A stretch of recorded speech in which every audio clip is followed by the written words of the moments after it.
Poète, prends ton luth et me donne un baiser. Oh, la fleur de l'églantier sent ses bourgeons éclore. Le printemps naît ce soir. Les vents vont s'embraser. Et la bergeronnette, en attendant l'aurore, au premier buisson vert, commence à se poser. Oh, poète, prends ton luth et... Oh, tu dors.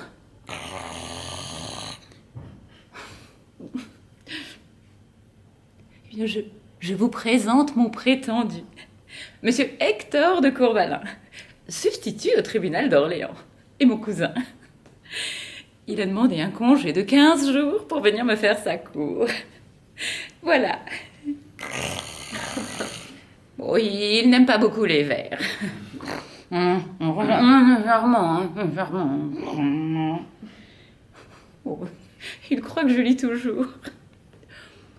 Puisqu'il dort, parlons de ses défauts. Il a... Comment dirais-je? Il a une infirmité. Oh, pas grave, mais agaçante. Il fourre dans toutes ses phrases des adverbes qui n'en finissent pas. Hier, il en a développé un d'une longueur.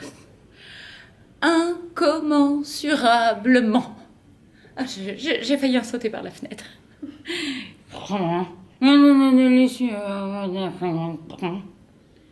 Oui. Poète, prends ton luth. Oh, c'est du reste un excellent cœur, complaisant, dévoué et d'un sommeil inaltérable. Enfin, tout me porte à croire que nous nous marierons au printemps. Oh, s'il fait beau. Bon, il serait peut-être temps de le réveiller. Comment, cousine, c'est déjà fini? Oui, cousin. Comment trouvez-vous la fin? Oh, bah superbe. Oh, vous lisez adorablement. Un adverbe. Non, je vous écouterai indéfiniment. Non, vous êtes une lectrice de premier ordre. Incontestablement. 3. Avez-vous fini? Quoi? Mais 3 adverbes en 3 phrases. Mais c'est une maladie, hein, une éruption grammaticale. Oh ben, c'est sans m'en apercevoir. Une habitude du palais. Quand les idées ne viennent pas, nous poussons des adverbes. Ça leur donne le temps d'arriver. Mais je vous promets de me surveiller. Bon, voyons, cousine, mon congé expire définitivement demain. Et il faut que je retourne absolument à Orléans. Vous ne me laisserez pas partir sans une espérance. Hein. Vous savez, si je vous aimais perdument. Oui, alors, vous ne vous doutez pas d'une chose, cousin. C'est que pendant que vous poussez des adverbes, comme vous dites, il vous a poussé un rival. Un rival? Qui ça?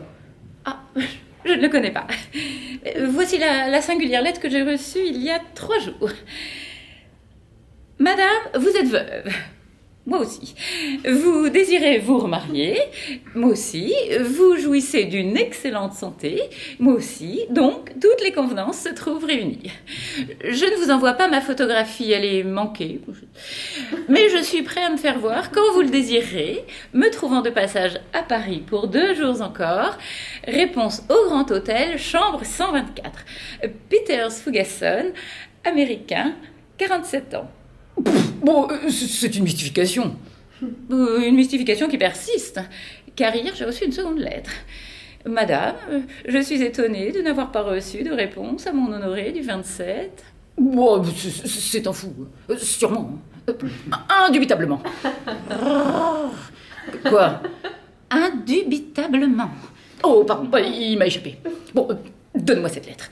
J'ai justement un ami à la préfecture de police qui est précisément au bureau des étrangers. Et il nous renseignera surabondamment. Là, reposez-vous. Vous venez d'en mettre 3 sur la table. Quoi? Justement, précisément et surabondamment. Non, mais écoutez, cousin, c'est plus fort que moi. Jamais je ne pourrais vous épouser dans ces conditions-là.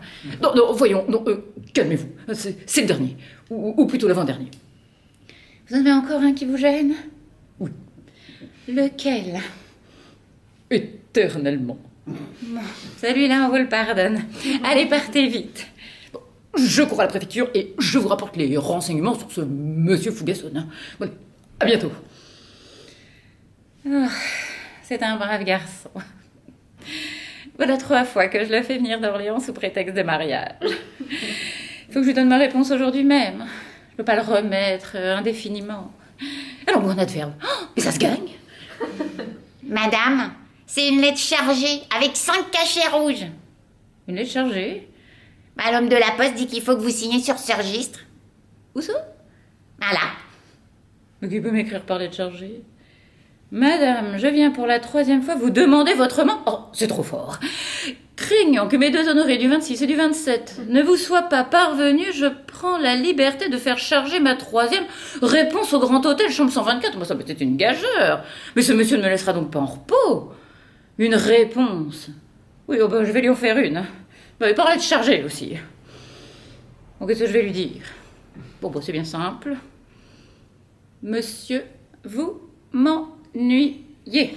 Voilà. Peters Fougasson, Grand Hôtel, chambre 124.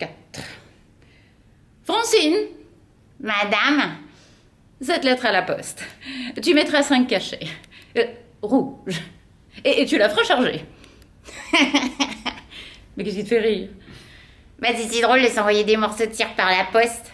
Oui, bon, c'est bien. Allez. Mais je le connais pas, ce monsieur.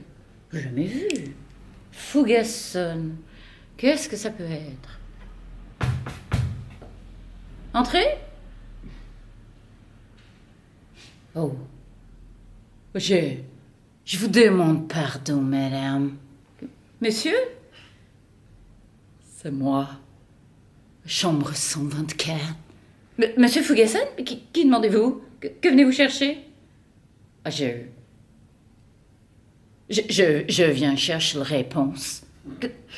Elle est à la poste? Elle vient de partir? Oh, merci, madame. Oh, merci, je cours. Non, pardon, un mot. Madame. Vous m'avez écrit pour me demander ma main. Oh, 3 fois. Mais où m'avez-vous vu? Nulle part, madame. C'est la première fois que j'ai le bonheur de vous rencontrer. Ah, c'est la première fois. Bien, c'est un fou. Seul avec lui, il me fait peur. Ma conduite vous paraîtra singulière, peut-être. Non, du tout. On dit qu'il faut jamais les contrarier. Un mot vous expliquerai tout. Asseyez-vous donc. Non, mais... Non, je vous en prie. Ne le contrarions pas. Je tiens la sonnette au premier mouvement. J'ai vu votre portrait, madame, dans l'atelier d'une peintre célèbre. Et aussitôt, je me suis écrié, mais c'est elle, mais c'est Betsy. Oh, mon cher Betsy. Betty. Ma femme. Un ange. Je viens d'avoir la douleur de perdre. Oh, pauvre homme. Oh, c'est le chagrin qui lui a porté sur le cerveau. Je n'ai reçu la nouvelle d'Amérique il y a 15 jours. Et vous songez déjà à vous remarier? Oui. Je vous dirai pourquoi. Chère Betsy. Beauté, sensibilité, cœur, esprit, elle avait tout. Il a fallu qu'un événement... J'avais pourtant bien défendu d'aller un chemin de fer. Ah, c'est un chemin de fer... Le train traversait une pente de bois. On fait très mal le pont en Amérique. Celui-là s'est effondré. Le convoi tout entier est tombé dans l'Ohio. Oh, quelle ruine! Une ruine? Oh non, j'avais fait assurer. Oh, si vous daignez m'accorder votre main, je vous ferai assurer aussi. Ah ben, vous êtes bien bon. Quand j'ai reçu le fatal télégramme, mon premier mouvement fut d'acheter une pelote de ficelle. Une pelote de ficelle? Pourquoi? Mais j'étais comme une fou. Je voulais me pondre. Oh, tenez le voici, elle me quitte jamais. Oh, sera bien vite fait. Un clou, une rosesse, le moindre des choses. Oh, tenez, voici une clou. Non, mais monsieur, mais pas ici. Pas ici. Ah, ne craignez rien. Je renonce à mon projet. Pour le moment. Et c'est le vue de votre portrait qui a opéré ce miracle. Car c'est étonnant quand vous ressemblez à mon cher Betsy. 2 gouttes d'eau, de profil. Il y a la bonté de vous tourner un peu? Mais monsieur... Ah, mais je vous demande. Ben voilà. Ne l'excitons pas. Est-ce bien comme cela? Oui. Oh oui. Oh, Betsy. Oh, mon cher Betsy. Oh, ne bouge pas. Oh, ça me fait du bien. Oui, enfin, je peux pourtant pas passer ma journée à le faire pleurer. De profil. Oh, voici son photographie. Oh, c'est frappant. Voyons. Elle a le nez de travers. Et il me semble que le nez... Oh oui, le sien est le mieux, mais avec une ressemblance aussi parfaite, il est impossible que vous n'ayez pas quelques-unes de ces qualités. Ah, je ne dis pas tout, ce serait une blasphème. Ah ben, il est poli. Car je pense, madame, que vous n'avez pas la prétention d'égaler tout ce mérite. Oh, mais certainement. Elle était douce, simple, modeste. Non, mettez-vous de profil, je vous prie. Elle parlait 4 langues. Elle est musicienne. Elle composait. Elle s'élevait jusqu'à la romance. Oh, tenez, voici une qu'elle a laissée jaillir de son cœur dans un jour d'abandon. Il a chanté. C'est si nouveau et c'est si beau que vraiment je ne puis y croire. Nous nous aimons et c'est si bon de vivre cette belle histoire, de vivre cette belle histoire. Qu'est-ce que vous dites de ça? C'est charmant. Et nouveau. Je vous rendrai heureux, je vous jure. Non, permettez. Que vous en doutez. Ah, non. Mais comment le renvoyer? Tous vos désirs, toutes vos caprices seront satisfaits. Vous aurez le bien-être, le luxe, le superflu. Vous pourrez gaspiller, jeter l'or par la fenêtre. Je suis riche et, en échange, je vous demanderai qu'une chose. Vous mettre de temps en temps de profil. Encore? Est-ce convenu? Madame, Quoi? la trésorière de l'œuvre est au salon et désire parler à madame. Elle arrive à propos. Je vous demande pardon, monsieur. Votre réponse? Mais elle est à la poste. Oh, favorable! Si elle ne l'est pas, oh malheur, je suis capable de... Non. Retournez à votre hôtel. Vous serez content. Oh! Francine, mets-le tout doucement à la porte et ne le laisse rentrer sous aucun prétexte. C'est un fou.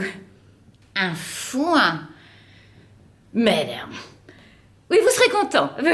Vous serez content. Ah, c'est un fou, hein? Qu'est-ce que c'est, ce trésorière de l'œuvre qui attend Madame Salon? Bah, c'est l'œuvre des petits orphelins dont madame est présidente. Oh, c'est bien ça. Mais c'est une bonne note. Oh, Betsy, ancienne ruisselle des orphelins. Oh, mais c'était de petits oiseaux. Oh, tiens, tu vas le porter, mon offrande. Une chèque, 10 000 francs. Est-ce assez? Quoi, 20? Bah, mettez-en 30 pour ce que ça vous coûte. Bah, tu as raison. À toucher, cher Rothschild. On va aller une folie douce. Mais tu as aussi te ressembles à Betsy. Mais tu as le profil. Voilà. Oh, il m'amuse. Ah non. Non, ce n'est pas ça. Tu n'es qu'une trompe-l'œil. Un trompe-l'œil? Ah, écoute. Tu viendras avec nous en Amérique. Veux-tu? Moi, si ça vous fait plaisir. Je te marierai là-bas. Hein? J'ai quelqu'un en vue pour toi. Un blond? Non, ça est plutôt brun. C'est une aigle. Oh bah merci, j'en veux pas. Oh, mais tu as du préjugé de couleur. Mais une aigle, c'est une brun qui a eu la hardiesse de continuer son chemin. Ah bah merci. Bon, monsieur veut-il que je le reconduise? Oh, c'est juste pour que je retourne à l'hôtel. Ta maîtresse m'a écrit ce matin. Une grande lettre avec 5 cachets rouges. C'est moi-même qui l'ai portée à la poste. Toi, tu es le messager de mon bonheur. Ah, Braffy. Tiens, je vais te faire aussi une check. Hein. Ah bah vous donnez pas la peine, hein, vous allez tout votre papier. Tu es désintéressé. C'est bien. Tu mourras sur le paille. Adieu. Si tu crois que tu ressembles à Betty, tu te trompes. Ben voilà, toqué. Oh mais il est pas méchant. Hein. Bon, eh bien, est-il parti? Oh oui madame. Oh il est bien drôle, allez. Et il a laissé un chèque de 30 000 francs pour votre œuvre. Oh, pauvre homme. Le voici. Il a un petit portefeuille qui déchire et il offre des chèques à tout le monde, la pif, paf. Et il a voulu m'en faire un. Il n'a donc pas de famille pour le faire soigner. Et il m'a proposé de me marier à un nègre. Et puis il m'a dit, oh bah tu ressembles à Betsy, mets-toi de profil. Ah, mais toi aussi? Et après, non, tu ressembles pas à Betsy. Et il m'a appelé trompe-l'œil. Me voici. J'arrive de la préfecture, je vous apporte des renseignements sur Monsieur Fougasson. Oh, c'est inutile, nous l'avons vu. Ici? Oui. Hein? Oh, quel malheur. Quoi? Il est complètement fou. Lui? Mais pas du tout. Oh, par exemple. Ah non, alors, c'est au contraire un homme parfaitement équilibré, merveilleusement doué et étonnamment organisé. Ah, mais voilà que ça vous reprend. Quoi? Et vos adverbes. Oh, pardon. Bon, je suis venu vite. Enfin, c'est un de ces commerçants aventureux, là, comme l'Américain produit. Parti de rien, il possède aujourd'hui une fortune de plus de 40 millions. Ah, sapristi, moi qui refusais son chèque. Mais c'est impossible, je vous dis. Je l'ai vu, j'ai causé avec lui, et il a voulu se pendre, avec une pelote de ficelle, qui ne le quitte jamais. Ouais, et à moi, il m'a offert de me marier à un nègre. Tout ce que vous voudrez, mais la préfecture ne peut pas se tromper. Oh, On a sur lui des notes très exactes. C'est pas le premier venu. C'est presque un personnage. Il a même été président d'une des petites républiques de l'Équateur. président, lui? Sacré Dieu. Oh, pardon. Enfin, que vous a-t-il dit? Il m'a dit que je ressemblais à Betsy, sa première femme, et il m'a proposé de m'épouser, à cause de la ressemblance. Et comment vous êtes-vous quittés? Oh, mais très bien. Je lui ai dit que je lui avais écrit, qu'il trouverait ma réponse à son hôtel. Que lui avez-vous écrit? Ah, voilà. Si j'avais su. Un président. Mais quoi? 2 mots. Vous m'ennuyez. Oh! Oh, c'est raide. Et vous croyez en être comme ça? Il reviendra. Oh, mais j'espère bien que non. Ah, vous ne connaissez pas sa ténacité. Bah, moi, s'il revient, je vais ouvrir la porte à 2 bâtons. 40 millions. Bon, je ne vois qu'un moyen. Je vais le trouver à son hôtel. Je le raisonnerai, je lui dirai que cette prétendue ressemblance n'existe pas, qu'il vous a vu légèrement, superficiellement, et incomplètement. Et conséquemment... Bon, j'espère que vous vous régalez. Oh, pardon. Francine, toi, tu vas te tenir dans l'antichambre. Et s'il se présente, tu défendras la porte inexorablement. Viens. Oh, il est incurable. Bon, je m'y habituerai. Ah, ce pauvre monsieur Fougasson. Je le croyais fou. Ma réponse est un peu sauvage. Adressée à un homme qui a tant de millions. Oh, mais je le reverrai jamais. Quoi qu'en dise mon cousin. Monsieur Peters Fougasson. Lui? Oh, madame, 40 millions. Oh, madame. Oh, madame. Oh, ma lettre. Vous m'ennuyez. Vous m'ennuyez. Monsieur, croyez bien... Est-ce bien vous qui avez pu m'écrire cette dureté? Parlez de charger encore. Non mais, excusez-moi, j'étais pressée. Ah, cela! Justement, je commence à vous aimer. Comment? Mais ce que je recherche d'abord en vous, c'était une ressemblance, mais maintenant, c'est vous. Mais vous ne me connaissez pas. Ah, ce qui vous trompe. Vous êtes bonne, douce, charitable. Vous parlez deux langues. Et musicienne, vous composez aussi de romances. Oh, jamais. Oh, pardon. L'oise perdue, c'est de vous. 4 couplets. Voulez-vous que je vous le chante? Oiseau perdu, tremblant sous le feuillage. Oh non, grâce.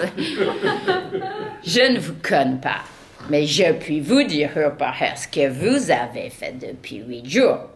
Bah, c'est un peu fort. Mais, voyons, hier? Hier, c'est très facile, petit papier. Nous disons 29 décembre. Vous êtes sorti à 2h35, un fiacre. Vous avez acheté des gants. Et puis, vous avez fait 3 visites. Une rue Saint-Dominique d'Enfer, 42. L'autre de Trévise, 33. Mais voilà qui est curieux, par exemple. Après, comme nous approchons du jour de l'an, vous avez pour toutes étrennes petits enfants pauvres qui ne reçoivent de personne. Mais c'est une trahison. 4 heures, vous êtes entré chez une pâtissière nommée Julian. Oui? Vous avez pris 2 petits pâtés chauds macaroni.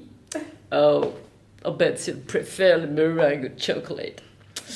Bon, mais ce sera pas un obstacle. Monsieur, mais expliquez-moi. Bon, c'est bien simple, madame. Je vous fais suivre. Faire suivre une femme? Mais monsieur, mais c'est indigne.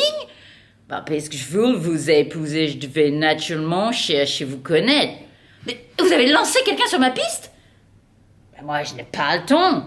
Je suis venue à Paris pour traiter une grande affaire de cotton et de cacao.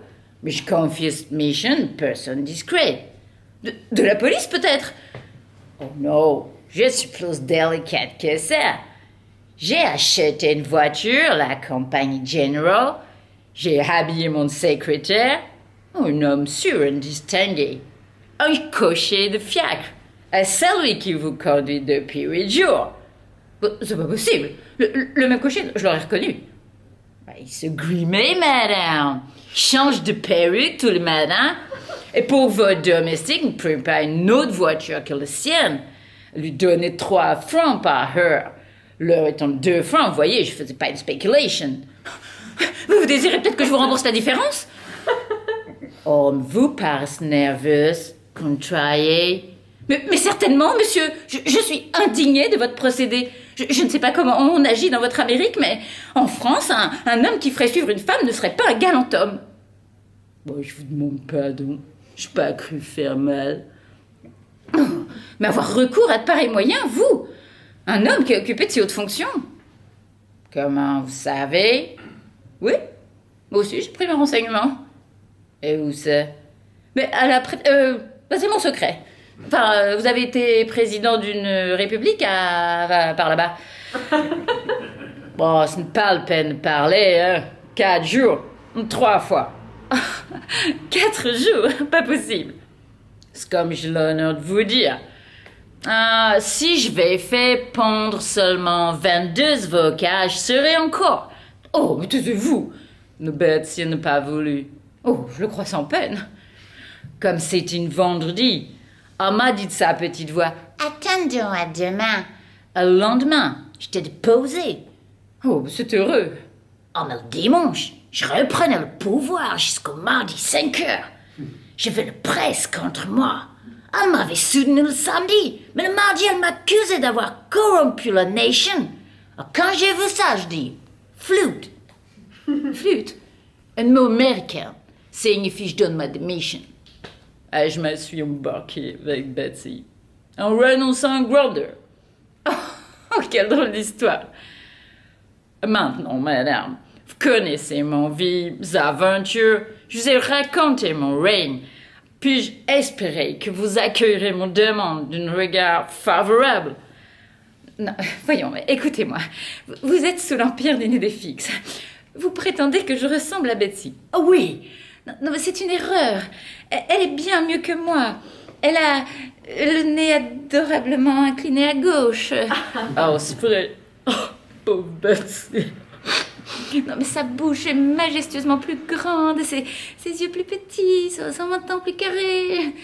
Oh oui, mais l'ensemble est frappant. Oui, et puis il y a un obstacle. Oh, tant mieux, je briserai. Non, c'est mon cousin. Quel cousin? Monsieur Hector de Courvalin, un homme charmant, que j'aime. Oh, taisez-vous. Et que je dois épouser dans quelques mois. Il est en ce moment à votre hôtel pour vous en faire part. Oh, Charles! Oh non, madame! Oh, venez me porter un coup! De ruiner toutes mes espérances! Je le regrette, mais... Oh, ainsi c'est bien décidé. Vous refusez ma main. Je vous l'ai dit, je ne suis pas libre. Ok. Oh. Bon, si vous l'aurez voulu. Monsieur, mais que voulez-vous faire avec votre pelote de ficelle? Je reprends mon projet. Je perce une petite clou par là tantôt. Francine, au secours, au secours! Madame, Mais monsieur veut attenter à ses jours. sacré Dieu. As-tu tes ciseaux? Bon, les voici. Bon, moi, les miens. Mais que voulez-vous faire? Monsieur, nous vous prévenons qu'à chaque tentative que vous ferez, nous couperons la corde. Ouais, à toutes les fois. Crac. Mais vous attentez ma liberté. Oui, ben c'est comme ça, hein. Essayez, crac. Monsieur Fougasson n'était pas chez lui. Ben le voici, il est en train de se pendre. Oh, monsieur. J'espère que ce n'est pas irrévocablement. Alors bon, les adverbes. Désolé, monsieur, mais quand j'ai décidé une chose... Attendez, donc, voici un télégramme d'Amérique qui vient d'arriver pour vous au Grand Hôtel. Un télégramme? Est-ce que les cotons, ils sont en baisse? Betsy pas morte. Comment? Tombée sur une lit de roseau, dans le vase jusqu'aux épaules, prendre des bains. Oh, Betsy. Oh, mon cher Betsy. Oh, vous le voyez, madame. Ça ne se peut pas. Je regrette. Mais si jamais je deviens veuf, Non, je ne serai probablement pas libre, moi. Oh, ne c'est ni qui vit ni qui meurt. Bah, merci bien. Allons, veuillez reprendre également votre chèque de 30 000 francs. Non, madame. Ce qu'on donne aux orphelins ne se reprend jamais. Oh, ben s'il pouvait m'en faire un aussi. Tiens, je te le donne, le pelote. Le code de pendus, porte-bonheur. Cousine, vous m'aviez promis une réponse. La voici. Oh, je vous jure, vous serez heureuse. Indubitablement.